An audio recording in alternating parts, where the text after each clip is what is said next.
Sejam muito bem-vindos, pessoal, a mais um vídeo. Agradeço mais uma vez vocês por estarem aqui pra gente trocar uma ideia, pra gente bater um papo. E, meus amigos, parece que nunca demorou tanto pra chegar num domingo, né? Esse é o momento que a gente quer que o fim de semana passe devagar, bem devagar, só que ao mesmo tempo nós temos a sensação que queremos que chegue no domingo logo. Porque dá aquela angústia, não dá? Jogo importante, é um jogo que pode definir parâmetros importantes para a continuidade da competição. Aí no meio de semana nós já temos uma Libertadores. Então pensa bem na responsabilidade das equipes de Palmeiras e Flamengo nesse final de semana e no meio de semana. Uma responsabilidade muito grande, porque temos ali um ponto definidor de ambas as competições, em que as equipes estão ali vivas disputando ainda. Vamos lá, vamos conversar, vamos trocar uma ideia então? Tem algumas notícias aqui. É o seguinte, meus amigos. Recentemente nós tivemos aí uma entrevista, tanto do Piquerez quanto do Léo Ortiz, o lateral do Palmeiras e o defensor do Flamengo. Ambos fizeram uma entrevista falando sobre os desafios da partida de domingo. Então vamos ver primeiro o que o Piquerez falou. Piquerez falou assim ao GE: o Flamengo é uma das maiores potências do Brasil e do mundo. No campo deles, eles são muito fortes, mas estamos preparados para ir lá, para brigar e sair vitoriosos. Faz 10 anos, mas esses números são feitos para serem quebrados, né? Então tomara que domingo seja a data certa para a gente retomar a vitória lá. Quando o Piquerez ele fala sobre esses 10 anos, ele quer dizer os 10 anos de tabu. Já são quase uma década. Quase uma década não, já deu uma década eu acho, que o Palmeiras não vence no Maracanã contra o Flamengo. E cara, esse é um número que, pô, tem que mudar, né? Tem que mudar. É uma responsabilidade. E assim, talvez seja até um ponto norteador de um esforço e de um afinco maior da equipe dentro do campo lá. Isso pode ser algo que o Abel pode trabalhar para que os jogadores coloquem mais intensidade, mais entrega. Eu não acho que tá faltando intensidade e entrega não no Palmeiras. Quando falta isso a gente fala. Lá no começo do ano a gente falou muito disso. Ah, o time tá corpo mole, os caras não entram na dividida, parece que estão sem vontade, estão mortos, não sei o quê. Mas agora não. Agora eu não sinto isso não. Agora eu sinto que o Palmeiras ele entrou nos trilhos e parece que você tem uma equipe muito motivada. Obviamente que a rodagem do elenco, a chegada de novos jogadores traz isso. Porque antes realmente o Palmeiras parecia uma equipe muito acomodada. Então para vocês entenderem, né, como que é importante a oxigenação de elenco, que a gente sempre tanto falou aqui. E teve gente que sempre tanto criticou a gente por falar isso. Por falar que o Palmeiras precisa de rodagem de elenco. Porque aí chegam novos jogadores, novas disputas por posição. Isso vai fazendo até com que os jogadores que lá estão comecem a... peraí. Sabe, só de olhar o elenco e você já não ter mais o Marcos Cansado Rocha, e você já não ter mais o Rony Malabarista, onde você enxerga jogadores agora que realmente estão encaixados, jogadores agora tecnicamente diferenciados. Pô, isso é surreal. Zé Rafael, aqueles caras foram bons jogadores, foram jogadores vitoriosos, mas pessoal, passou. Você percebeu como que o elenco do Palmeiras mudou? Percebeu? Teve gente que eu acho que não caiu a ficha, que o elenco mudou pra caramba, mano. O elenco mudou pra caramba. Se você pegar o último título do Palmeiras e comparar com o elenco de agora, não tem mais um punhado de gente. Restou, acho que tipo, Piquerez, Everton, Rafael Veiga, Gustavo Gomes. É isso. O resto mudou tudo. Então essa necessidade de mudança ela acontece depois que você tem um período onde os mesmos jogadores conquistaram vários títulos. Cada um segue a sua vida, cada um segue seu caminho. E eu acredito que o Palmeiras tem que continuar nessa reformulação. Tá? Eu acredito. Essa reformulação ela não para por aqui. Isso é contínuo, é um trabalho contínuo, é um trabalho de melhoria contínua, né? Lá na engenharia de produção, a gente fala sobre a melhoria contínua. É o objetivo das equipes. E do outro lado, o Léo Ortiz também falou sobre o jogo. Vamos ver o que o Léo Ortiz falou. Piquerez deu uma elogiada aqui no Flamengo. Daqui a pouco o pessoal vai falar que ele tá querendo a vaga do Vinha, só pra dar uma zoada. Mas vamos lá. O Palmeiras acho que já há alguns anos vem com uma característica de marcação individual. Tá falando o Léo Ortiz, zagueiro do Flamengo. Então, eles acompanham muito os jogadores. Tipo, vai ficar um jogador exclusivamente marcando o Pedro. Eles vão igualar, como a gente fala, né? Vão igualar e aí fica um jogo mais físico. O Carrascal, que é um grandiosíssimo jogador, pode nos ajudar a quebrar essa marcação individual deles. Eu fico pensando, imagina a cabeça do árbitro que vai apitar domingo. Imagina o quanto pressionado ele está. Exato. Será que ele está preparado para estar tão pressionado assim?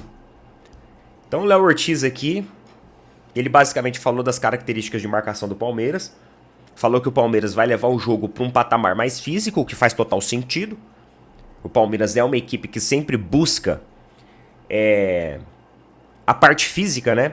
Devido à preparação que os jogadores têm. É um elenco que você tem uma média de idade hoje realmente mais baixa, uma média de idade menor a outros clubes, ao que o Flamengo, por exemplo. A média de idade do Palmeiras ela é menor que a do Flamengo. Então, ir para um jogo mais físico faz todo sentido do mundo, inclusive lá na altitude eu acho que isso também vai acontecer. E aí ele falou sobre a arbitragem. E eu tô vendo muita gente ansiosa para saber quem que vai apitar o jogo. Vocês querem bater quanto que vai acabar sendo o Wilton Pereira Sampaio? Rapaz, o Wilton Pereira Sampaio aí não é bom pra ninguém, né? Pensa. Porque os flamenguistas não gostam dele. Do Wilton. Os palmeirenses também não. Aí é aquele negócio, a CBF já que é pra ser igual pra todo mundo, então vamos desagradar todo mundo. Wilton Pereira Sampaio, árbitro. Não saiu ainda, viu? Mas eu não duvido, Vamos pra vinheta? Rapaz, ficou longa essa introdução, hein? Vamos pra vinheta, a gente já volta, bora lá.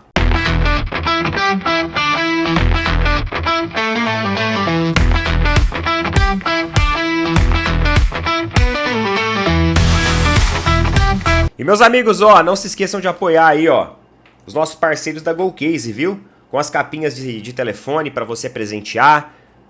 Muitas e muitas promoções acontecendo na plataforma da GoCase.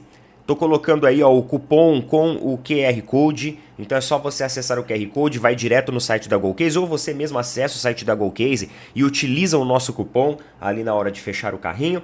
Então você tem promoções todos os dias acontecendo na GoCase com capas e produtos licenciados, garrafas térmicas, bolsas, mochilas. Você tem uma infinidade de produtos onde você pode aproveitar com o nosso cupom de desconto, tá? Desconto em dobro ainda está valendo, cupom ainda está valendo, então você pode acessar e conferir algumas promoções e dar uma força pra gente, beleza? Cupom aí Opina Porco tá na tela, vale para qualquer produto. Atualizei aqui o tablet e eu vi uma notícia.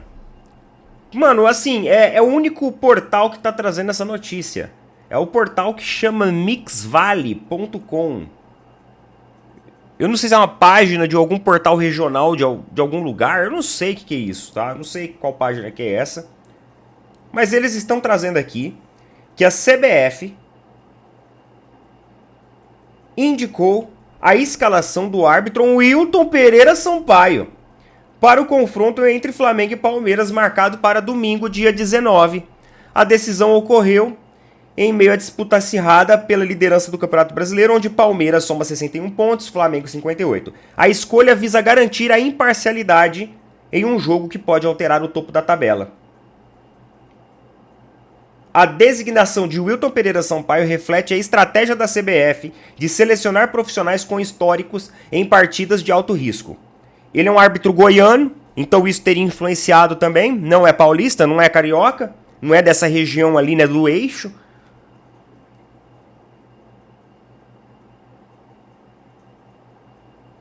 E esse teria sido os motivos, né? A CBF busca, com a decisão, apaziguar aqui tensões na ponta da tabela. Cara, de verdade, é o único portal que tá trazendo essa informação. Eu não sei se isso daqui talvez é um chute barra palpite deles, mas se for isso, é aquilo que eu falei pra vocês. É um árbitro que desagrada todo mundo. É um árbitro que desagrada todo mundo, né? É isso, cara, loucura. Prepare-se para um jogo picotado, cheio de jogador suspenso para a próxima partida, porque ele distribui amarelos assim, à torto e direita. E se realmente for ele, aí vai ser fortes emoções, hein? Fortes emoções. Prevejo erro para todos os lados. O CBF falou assim, não, em vez de errar para um lado só, vamos escolher alguém que erra para todos os lados. Então, como eu disse para vocês, eu não sei a veracidade dessa notícia, mas estou divulgando aqui. Tá bom? Uma notícia também muito importante é de que o Andreas Pereira, saiu uma notícia da ESPN e da BTB Sports que fala que talvez o Andreas não estará disponível para ser relacionado contra o Flamengo no domingo. Eu vi tanto torcedores rivais quanto torcedores palmeirenses falando que na verdade isso daí é uma desculpa. Que o Palmeiras não tá querendo comprometer o jogador dentro de um Maracanã com mais de 70 mil pessoas. Os ingressos esgotaram, viu? Os ingressos estão esgotados. Então mais de 70 mil pessoas estará presente no Maracanã. Vai ser caldeirão total em cima ali do Palmeiras. E que o Andreas estaria sendo poupado. É o que algumas pessoas que falam aí sobre a teoria da conspiração. Sendo muito sincero com vocês, nos últimos jogos, a equipe do Palmeiras, ela tem sido uma equipe muito intensa. Isso porque, pessoal, essa escalada que o Palmeiras teve de pontuação para poder acelerar um pouco mais e passar o Flamengo, ela custou um preço ali razoável, né? Que o Palmeiras colocou muito, exigiu fisicamente muito de seus atletas. E o Andreas, ele é um cara que ele tem uma característica e hoje uma atuação fundamental dentro do meio-campo do Palmeiras, que é para você dar talvez uma das principais articulações que o Palmeiras vem tendo nos últimos jogos. Olha como o Palmeiras mudou de rotação com a entrada do Andreas. Obviamente que o conjunto da obra favorece isso, mas a entrada do Andreas foi a cereja do bolo para a gente ter um Palmeiras mais forte, mais assíduo, mais ofensivo. O número de gols que o Palmeiras tinha e o que tem agora, depois da chegada do Andreas, ela é muito maior, porque a distribuição do jogo ela acontece de maneira linear. Não é mais aquele time que só joga de lado, que só joga chuveirada na área. Não, é um time que ganhou um aprimoramento tático muito, muito importante pelo centro do campo. E o Andreas, ele colabora totalmente para isso. Então, assim, o cara ele vem jogando, vem fazendo partidas em altíssima performance e em um tempo, assim, longos períodos. Aí nós temos um jogo na altitude, no meio da semana, e um jogo contra o Flamengo agora no domingo. Ah, vai poupar ele no domingo para utilizar na Libertadores? Libertadores é um jogo mata-mata, mas nós vamos visitar o adversário na casa dele, né? Por mais que a altitude seja difícil, a LDU é uma equipe, com todo o respeito do mundo, tecnicamente mais tranquila. Eu acho que se a gente fosse escolher o jogo mais importante entre os dois, a priori é domingo. Até porque o jogo da Libertadores tem a volta ainda, que é dentro do Allianz. Então nós temos tempo hábil. Agora, talvez a comissão técnica não pense dessa maneira. Ah, vamos colocar o Andreas, dar prioridade a ele na Libertadores para já construir um placar no jogo de ida, para ficar mais tranquilo pro jogo de volta, e tentar segurar o Flamengo no Maracanã. Mas eu não sei. Entre a LDU e Flamengo, qual que é a equipe mais difícil para você? Para mim é o Flamengo no Maracanã, com toda certeza do mundo. E eu também não acredito que o Palmeiras iria contratar um jogador com um contrato tipo do Vasco. Você lembra o contrato de um jogador que ia pro Vasco, que ele tinha que assinar um contrato, tinha uma cláusula, o Vasco colocou uma cláusula para ele não negociar com o Flamengo enquanto estivesse no Vasco? Vocês lembram disso? Teve um rolê assim, não teve? Teve um rolê assim. Cara, você acha que ia colocar um contrato ali, ó? Cláusula do Andreas: não jogar contra o Flamengo. Pelo menos até o final desse ano. Né? Se for assim, então, na final da Libertadores o Andreas não vai também. Não acho que seja isso. Não acho que seja isso. Tem gente falando que pode ser, mas não acredito nisso. Não acredito nisso. Se for, o Palmeiras ele blinda bem essas coisas, né? Se tem uma coisa que a diretoria da Leila faz, é blindar as coisas, é blindar informações. Então, se for, não vai vazar igual vazou lá do Vasco. Mas não acho que seja isso, tá? Eu acho que o que acontece é que talvez o jogador realmente esteja desgastado e o Abel pense em fazer um rodízio. Lembrando, pessoal, que isso não é uma informação cravada. Isso é uma informação que pode ser. Nós temos 2 dias aí para recuperação. É uma fadiga muscular. Não foi uma lesão. Então, tem a possibilidade de recuperação ainda. Pois é, então, meus amigos, muito obrigado por assistirem mais um vídeo. Desejo um excelente início de fim de semana a todo mundo e calma. Não vamos ficar ansiosos. Não vamos sofrer por antecipação. Falar é fácil, né? Tamo junto, valeu, falou, até mais.